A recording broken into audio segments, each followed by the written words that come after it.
శ్రీ మహాగణాధిపతయే నమః. శ్రీమాత్రే నమః.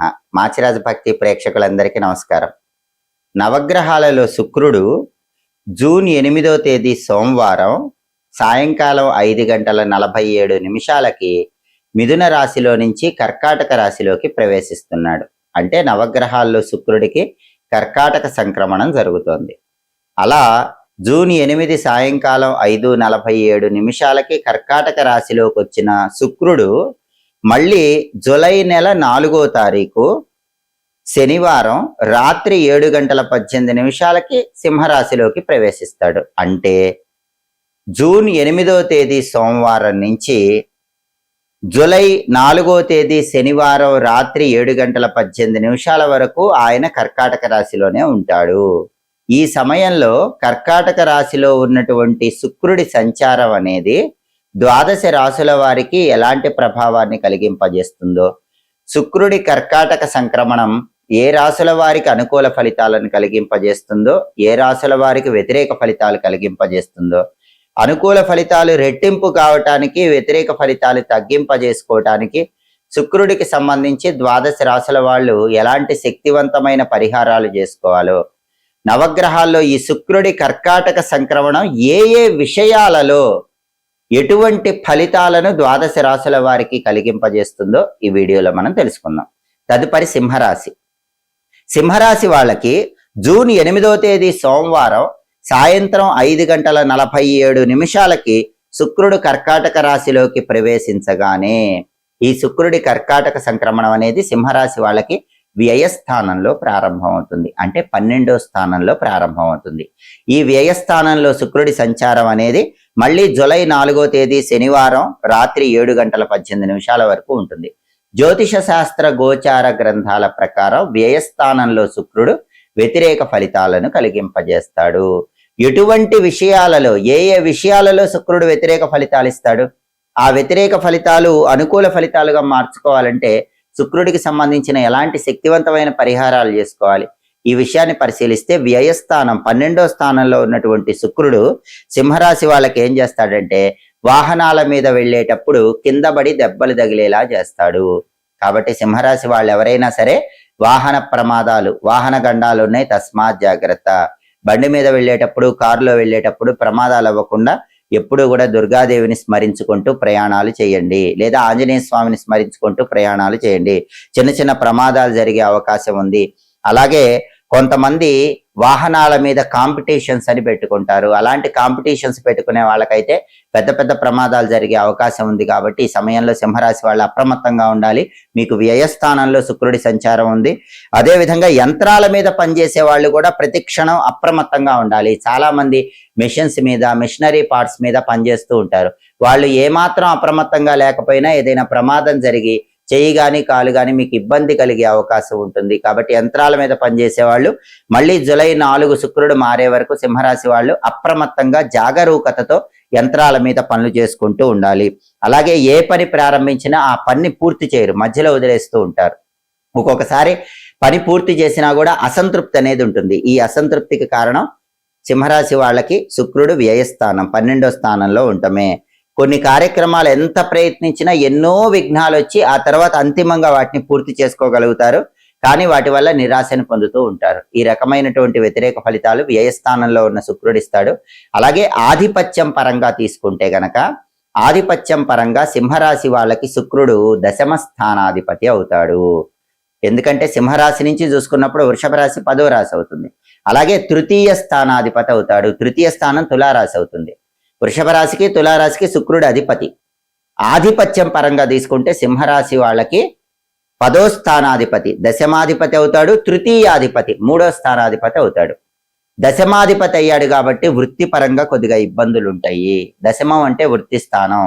కాబట్టి సింహరాశి వాళ్ళకి కెరీర్ పరంగా 10వ స్థానాధిపతి అయిన శుక్రుడు కొద్దిగా ఇబ్బందికర పరిస్థితులు కలిగింపజేస్తాడు. అందులోనూ బ్యూటీ రిలేటెడ్ ఫీల్డ్స్ లో ఉన్న వాళ్ళకైతే ఇంకా ఇబ్బంది కొంచెం ఎక్కువగా ఉంటుంది. సినిమా, టీవీ రంగాలు, కళారంగంలో ఉన్న వాళ్ళకైతే ఇబ్బంది ఎక్కువగా ఉంటుంది. అలాగే తృతీయ స్థానాధిపతి వ్యతిరేక ఫలితాలు ఇస్తున్నాడు కాబట్టి తృతీయ స్థానం సోదర సోదరీమణులకు సంబంధించిన స్థానం కాబట్టి సింహరాశి వాళ్ళు అక్క చెల్లెళ్లతో జాగ్రత్తగా మాట్లాడాలి. ఎందుకంటే తృతీయాధిపతి అయ్యాడు కాబట్టి, అందులోనూ వ్యతిరేక ఫలితాలు వ్యయంలో ఉండిస్తున్నాడు కాబట్టి అక్క చెల్లెళ్లతో కొద్దిగా విభేదాభిప్రాయాలు కలిగే అవకాశం ఉంది. కాబట్టి సింహరాశి వాళ్ళకి ప్రధానంగా జూన్ 8వ తేదీ నుంచి జూలై 4వ తేదీ వరకు 12వ ఇంట్లో ఉండి దశమాధిపతి అయి తృతీయాధిపతి అయి ఉన్నటువంటి శుక్రుడు వ్యతిరేక ఫలితాలు ఇస్తున్నాడు కాబట్టి, ఈ విషయాల్లో వ్యతిరేక ఫలితాలు ఇస్తున్నాడు కాబట్టి ఆ వ్యతిరేక ఫలితాలన్నీ పోగొట్టుకొని అనుకూల ఫలితాలు పొందడానికి శుక్రుడికి సంబంధించిన శక్తివంతమైన పరిహారాలు సింహరాశి వాళ్ళు చేసుకోవాలి. జూన్ 8 సోమవారం సాయంత్రం 5:47 నవగ్రహాలలో శుక్రుడు కర్కాటక రాశిలోకి ప్రవేశించి మళ్ళీ జూలై 4వ తేదీ శనివారం రాత్రి 7:18 సింహరాశిలోకి మారే వరకు ద్వాదశ రాశులలో కొన్ని రాశులకు అనుకూల ఫలితాలు ఇస్తాడు, కొన్ని రాశులకు వ్యతిరేక ఫలితాలు ఇస్తాడు. అంటే జూన్ 8 నుంచి జూలై 4 వరకు కర్కాటకంలో ఉన్న శుక్రుడు కొన్ని రాశులకు ఇచ్చే అనుకూల ఫలితాలు రెట్టింపు చేసుకోవటానికి, కొన్ని రాశులకు ఇచ్చే వ్యతిరేక ఫలితాలు తగ్గింపజేసుకోవటానికి శుక్రుడికి సంబంధించిన శక్తివంతమైన పరిహారాలు చేసుకోవాలి. ఈ సమయంలో వచ్చే శుక్రవారాల పరిహారాలు చేసుకుంటే అద్భుతమైన ఫలితాలు కలుగుతాయి. ఎలాంటి పరిహారం చేసుకోవాలంటే శుక్రుడికి ప్రియమైన ధాన్యం అలసందలు అంటే బొబ్బర్లు. కాబట్టి జూన్ 8 నుంచి జూలై 4 మధ్యలో వచ్చే శుక్రవారాలు శుక్రహోరలో అలసందలు దానం ఇచ్చుకోండి. శుక్రహోర ఎప్పుడు ఉంటుంది? శుక్రవారం ఉదయం 6 నుంచి 7 మధ్యలో, మధ్యాహ్నం 1 నుంచి 2 మధ్యలో, రాత్రి 8 నుంచి 9 మధ్యలో శుక్రహోర ఉంటుంది. ఈ శుక్రహోర ఉన్న సమయంలో దగ్గరలో ఉన్నటువంటి ఆలయంలో పండితుడు పంతులు గారికి, బ్రాహ్మణుడికి కేజింబావు అలసందలు అంటే బొబ్బర్లు తెల్లటి వస్త్రంలో గట్టి దానం ఇస్తే మంచిది. శుక్రుడికి తెలుపు అంటే ఇష్టం. అది కూడా ఉదయం పూట హోర ఎక్కువ ఫలితం. ఉదయం 6 నుంచి 7 మధ్యలో ఇస్తే ఫలితం అద్భుతం. మధ్యాహ్నం 1 నుంచి 2 మధ్యలో ఇస్తే కొద్దిగా తగ్గుతుంది కానీ ఫలితం అది కూడా మంచి ఫలితం. రాత్రి 8 నుంచి 9 మధ్యలో శుక్రహోరలో ఫలితం ఇంకొంచెం తగ్గుతుంది.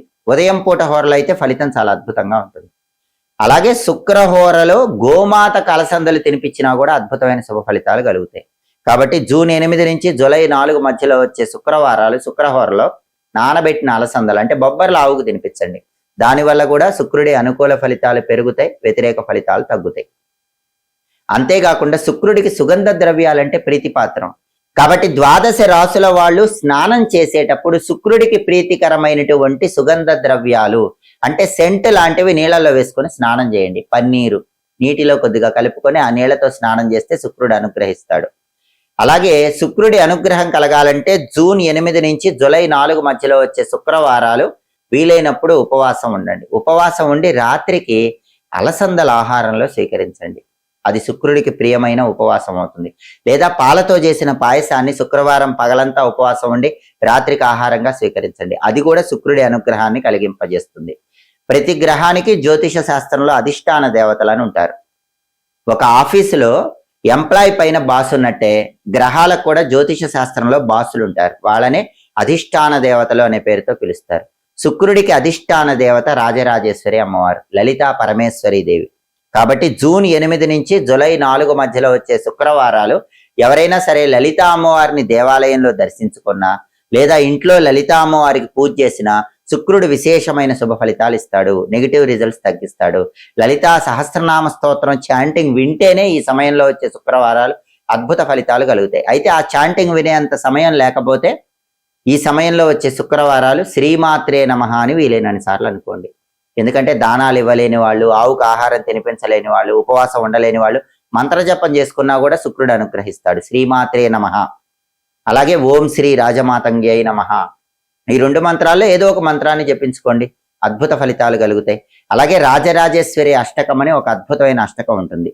ఈ సమయంలో వచ్చే శుక్రవారాలు రాజరాజేశ్వరి అష్టకాన్ని విన్నా కూడా విశేషంగా శుక్రుడి అనుగ్రహానికి ప్రతి ఒక్కరూ పాత్రులు కావచ్చు. కాబట్టి నవగ్రహాలలో శుక్రుడి కర్కాటక సంక్రమణం అనేది సంపూర్ణమైన శుభ ఫలితాలను కలిగింపజేయాలంటే, వ్యతిరేక ఫలితాలన్నీ తగ్గింపజేసుకోవాలంటే శుక్రుడికి ఇష్టమైన స్నానం చేయటం, శుక్రుడికి ఇష్టమైన దానం ఇవ్వటం, శుక్రుడికి ఇష్టమైన విధంగా ఉపవాసం ఉండటం, శుక్రుడికి ప్రీతికరమైన ద్రవ్యం గోమాతకు తినిపించటం, శుక్రుడికి అధిష్టాన దేవత అయినటువంటి లలితా పరమేశ్వరి దేవిని పూజించడం ద్వారా సంపూర్ణంగా శుక్రుడి అనుగ్రహానికి ప్రతి ఒక్కరూ సులభంగా పాత్రులు కావచ్చు. ఎప్పటికప్పుడు జ్యోతిష శాస్త్ర పరంగా ఖగోళంలో గ్రహాల సంచారంలో వచ్చే మార్పు గురించి తెలుసుకోవాలనుకుంటున్నారా? గ్రహాలు ఖగోళంలో మారినప్పుడు ఒక రాశిలో నుంచి ఇంకో రాశిలోకి ప్రవేశించినప్పుడు ఆ మార్పు ఏ రాశుల వారికి యోగిస్తుందో ఏ రాశుల వారికి యోగించదో తెలుసుకోవాలనుకుంటున్నారా? దాన్ని బట్టి పాటించాల్సిన పరిహారాలు తెలుసుకోవాలనుకుంటున్నారా?